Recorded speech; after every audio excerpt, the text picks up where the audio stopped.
আজকের এই আলোচনায় আমরা একটা খুব সাধারণ কিন্তু গুরুত্বপূর্ণ প্রশ্ন নিয়ে কথা বলবো। দেশগুলো কেন একে অপরের সাথে বাণিজ্য করে? মানে এই যে এত আমদানি রপ্তানি, এর পেছনের কারণটা কি? চলুন এই বিষয়টাই একটু সহজ করে বোঝার চেষ্টা করি। তো প্রশ্নটা কিন্তু খুবই সহজ, তাই না? যে কেন প্রত্যেকটা দেশ তার যা যা দরকার সবকিছু নিজেরাই তৈরি করে ফেলে না? মানে একদম স্বাবলম্বী হয়ে গেলেই তো হয়, তাই না? এর উত্তরটা আসলে এক কথায় দেওয়া যায়, আর সেটা হলো বাণিজ্য। হ্যাঁ, এই একটা শব্দের কারণেই কিন্তু দেশগুলো একে অপরের উপর নির্ভর করে, আর আমাদের আজকের এই গ্লোবাল ইকোনমি তৈরি হয়েছে। আচ্ছা, তাহলে চলুন একদম শুরু থেকে শুরু করা যাক। বাণিজ্যের সবচেয়ে পুরনো যে ধারণাটা, সেটার নাম হলো মার্কেন্টাইলিজম বা বণিকবাদ। এটা বেশ পুরনো একটা চিন্তা, কিন্তু একসময় এটাই পুরো বিশ্বকে চালিয়েছে। এই টাইমলাইনটা দেখলেই বোঝা যায় এটা কিন্তু কোনো নতুন কনসেপ্ট না।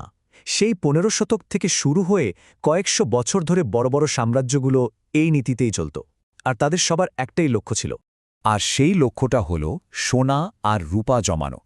মার্কেন্টাইলিজমের মূল কথাটা একদম সোজা। একটা দেশের সম্পদ মানে হলো তার কোষাগারে কতটা সোনা বা রূপা জমা আছে। যার যত বেশি সোনা, সে তত বেশি শক্তিশালী।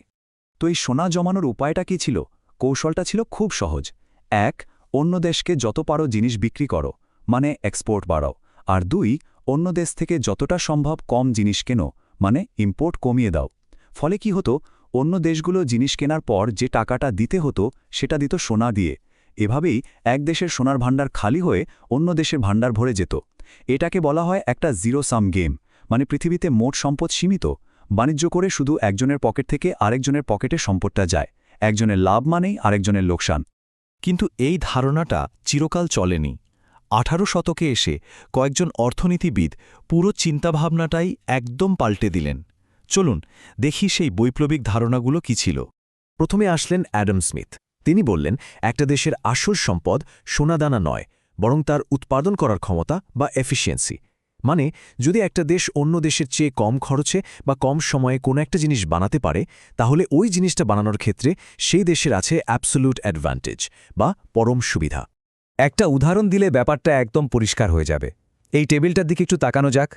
ধরুন ১০ দিন সময় দিলে বাংলাদেশ ২৫ মণ আলু বানাতে পারে, আর ভারত পারে ৯ মণ।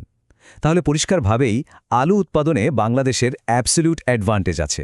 আবার দেখুন, ওই একই সময়ে ভারত ১৫ মণ পেঁয়াজ উৎপাদন করতে পারে, যেখানে বাংলাদেশ পারে মাত্র ৫ মণ। তার মানে পেঁয়াজ উৎপাদনে ভারতের অ্যাবসোলিউট অ্যাডভান্টেজ। এই গ্রাফটা দেখুন, টেবিলের ডেটাটাই এখানে ছবিতে দেখানো হয়েছে।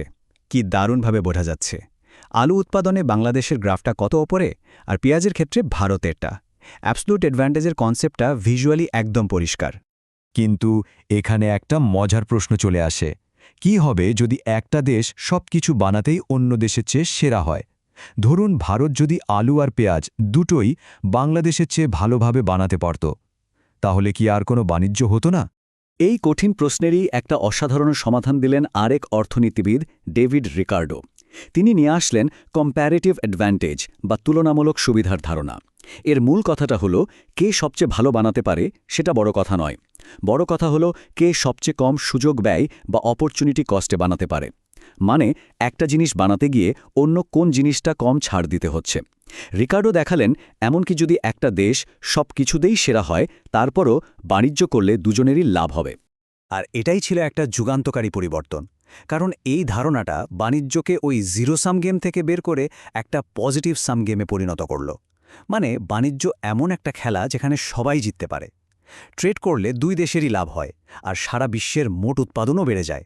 তো অ্যাডাম স্মিথ আর রিকার্ডোর এই ধারণাগুলো তো ভিত্তি তৈরি করে দিল, কিন্তু আজকের দুনিয়ার অর্থনীতি তো আরও অনেক বেশি জটিল, তাই না? চলুন এবার কিছু আধুনিক তত্ত্বের দিকে নজর দেওয়া যাক।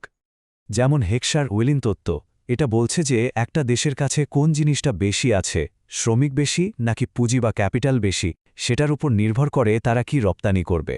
যেমন বাংলাদেশের মতো দেশে যেহেতু শ্রমিক বেশি, তাই তারা পোশাকের মতো শ্রম নির্ভর জিনিস রপ্তানি করে।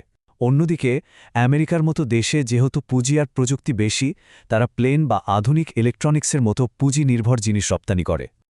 আবার আরেকটা ইন্টারেস্টিং থিওরি হলো পণ্যের জীবনচক্র। এই ছবিটা দেখুন, যখন কোনো নতুন টেকনোলজির পণ্য, ধরুন একটা স্মার্টফোন, প্রথম আসে, তখন সেটা উন্নত দেশেই তৈরি হয়। কিন্তু ধীরে ধীরে যখন পণ্যটা পরিচিত হয়ে যায় আর প্রোডাকশন প্রসেসটা সহজ হয়ে যায় তখন খরচ কমানোর জন্য এর উৎপাদন উন্নয়নশীল দেশগুলোতে চলে আসে। এরপর আসা যাক মাইকেল পোল্টারের ডায়মন্ড মডেলে।